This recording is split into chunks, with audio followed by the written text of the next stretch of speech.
Howdy neighbors, I'm Mac McCarty. Glad to be here with you again on the Rough and Tumble channel. Hope everything's going well. We're starting to get a little bit of cool in the air that time of year toward the end of October. But anyway, I like the cool mornings. I really enjoy them. The story I want to talk about today, I think, is an interesting life lesson for all of us. And this happened back in, I'd say, first half of the 80s. And I was doing some work for Superior Oil Company. Superior was an independent oil company, and they had a good bit of production in the Sabine River bottoms. I'd say it was southwest of White Oak, Texas. And I used to go up there and do a good bit of work for those guys. And, you know, it was basic East Texas. These guys were East Texas boys, country boys, and they were a really good bunch of guys to work with. And things were somewhat simpler working down in there. You didn't have the big corporate environment, you know, and I enjoyed the bottom laying down in there and working for those guys. They always kept their leases real neat and clean, and it was just a nice place to work. And they, at one point, decided to install a LAC unit on a lease down there. And a LAC unit is a pump that's designed to sell oil down the pipeline, and it counts the number of barrels sold, documents everything, and pretty neat. You didn't have to truck it out of there or anything like that, and it kept up with what was being sold down the pipeline. Well, they had this engineer from up north, one of the Midwestern states, set up to come down there, and he was over this job. I don't know if they had production up there or how that worked out, but he was, I don't know if he's a contractor or what, but he was sent down there to oversee this job of installing this LAC unit. Well, we all met on one of the leases down there near where the LAC unit was going to be installed, and he was lining us out on what was expected. There was myself, some apprentices, and another electrician or two, I don't remember, but I think I typically did the work, so apparently I was the lead man, because the guy addressed me and then was talking to the rest of them as well. And it became real apparent real quick as he got up and was talking to us that, I don't know, I guess maybe he thought we were just a bunch of hicks from the sticks, you know, and the tone of voice and the way he was addressing us was like we didn't have hardly enough sense to get out of the rain. And, you know, he just talked down to us from the start, and the whole time was talking down to us like he was going to have to micromanage us and basically tell us how to do the job. And I would say he talked 10, 15 minutes maybe. And finally he looks over at me and he said, do you have any questions? Kind of like, I know you got questions, you know, I don't think you guys have a clue what to do, but here I am in the backwoods and there's probably nobody around that does. That's how it felt. And I looked at this old boy and I said, questions? No, I said, I understood what you had to say. I understood everything you had to say. And I said, now you need to understand something. I said, all of us here are professional wiremen.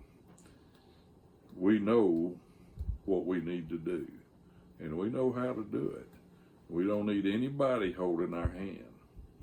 And I said, furthermore, I said, if you intend for us to do this job for you, you're going to have to show us respect.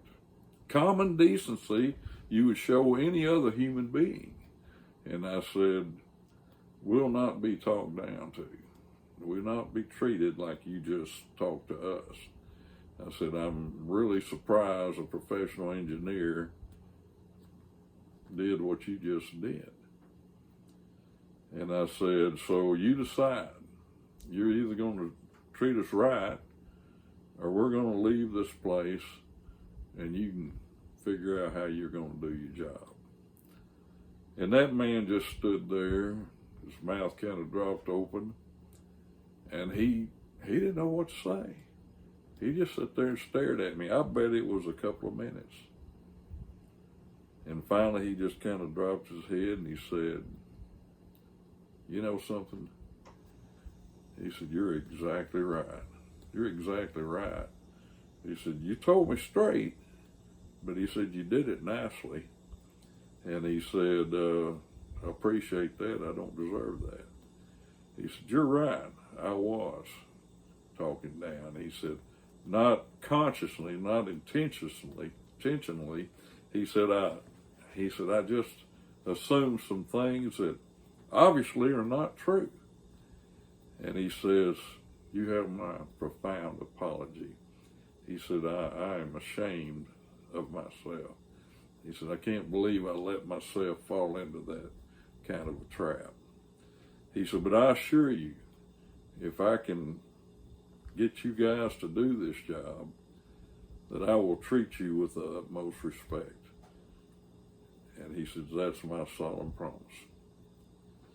Well, we did the job for the old boy because, I believe that, if a man's willing to try, if a man's willing to be big enough to admit he's wrong, and try to do the right thing, then I need to be willing to allow that.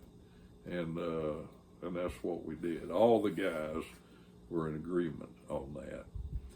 And we did the job, and you couldn't have had a better guy to work for or with, because it was more like working with is the way the job went. And I really liked the guy. I really did. And we got that job completed. It went well. It was a fine installation. And of course they didn't get to use it that long because Mobil Oil Company bought Superior out and took all of that over. And they did things the way they wanted done. And it was all different. But, I never got to see that guy again for the rest of my life. I guess he went back north and, I don't know. I never saw him again. But I have a fond memory and appreciation of the way he handled the project. And the key thing with this story is what my wife is always saying. It's how you make people feel. How you make them feel. Because a dog or an animal knows if you're treating them right with respect for their being, their existence. And people would like to feel appreciated, cared about, that they have some value. And so this guy learned that particular day and throughout that job, I believe. And man, did he he was flying colors, did a great job at getting attended to. Well, I learned, he learned, I think we all learned. It's how you make people feel. Thanks again. I saw a bunch of responses somehow on the email. Somehow I don't think I'm getting the feedback from all the folks that see these stories. And I guess I'm too challenged with the technology to know how. But anyway, I do appreciate you folks listening in. I'd love to hear some stories from some of you oil field people and some of you others if you like listening to this channel. So I appreciate a like and a subscribe. Until next time, I'm Mac McCarty saying, So long for the Rough and Tumble channel.